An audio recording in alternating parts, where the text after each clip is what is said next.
This is a little-known Black history moment brought to you by Freetown Village.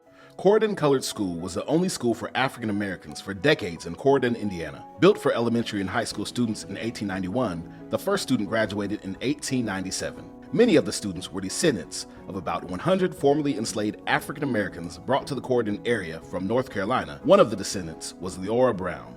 After graduating from the colored school in 1923, Brown went to Indianapolis, where she studied education at Madam Blaker's Teachers College. Brown returned to Corydon to teach at the school. She taught from 1924 to 1950 when the school closed.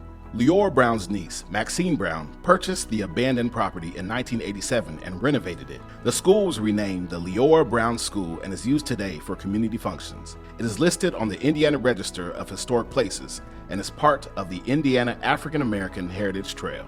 For more information about Freetown Village, visit us at freetownvillage.org. Discriminatory practices in healthcare led to the creation of Lincoln Hospital in Indianapolis. Blacks largely avoided treatment at Public City Hospital, which is now known as Eskenazi, because they feared inferior care by the white doctors. Although black doctors had received education equivalent to whites, black doctors were not allowed to practice there until 1942. Lincoln Hospital and Nursing School were founded in 1909 by a group of 10 local black doctors, located in a two-story house at Senate Avenue and 11th Street. Lincoln had every necessity of a modern hospital. The doctors could provide more advanced care instead of being limited to only home or office visits. Its 12 rooms could accommodate 17 patients, regardless of their ability to pay. Unable to sustain a profit, Lincoln closed in 1915. After the Civil War, thousands of former slaves left the South and many of them settled in Indianapolis. As they became elderly or disabled, many found themselves penniless with no place to live. This was the reason for the founding of Alpha Home for aged and infirm colored women. Alpha Home opened July 6, 1886 in Brightwood.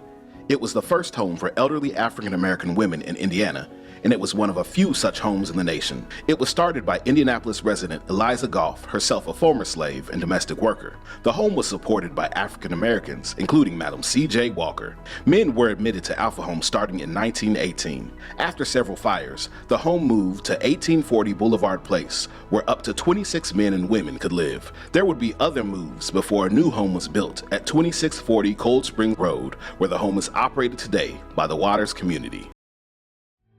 Driving in Indianapolis, chances are you will travel along Capitol Avenue. This major street got its name from John A. Puryear, one of the first African Americans to serve on the Indianapolis City Council. Puryear served on the council from 1892 until 1897. Puryear led efforts to change Tennessee Street to Capitol Avenue and Mississippi Street to Senate Avenue. Puryear wanted the street names changed because these were the names of slave states, and he had once been enslaved. A downtown Indianapolis street was given his name in 1895. Just 4 blocks long, Puryear Street is north of St. Joseph Street, where black families once lived. Puryear died in 1930 at age 75. For more information about Freetown Village, visit us at freetownvillage.org.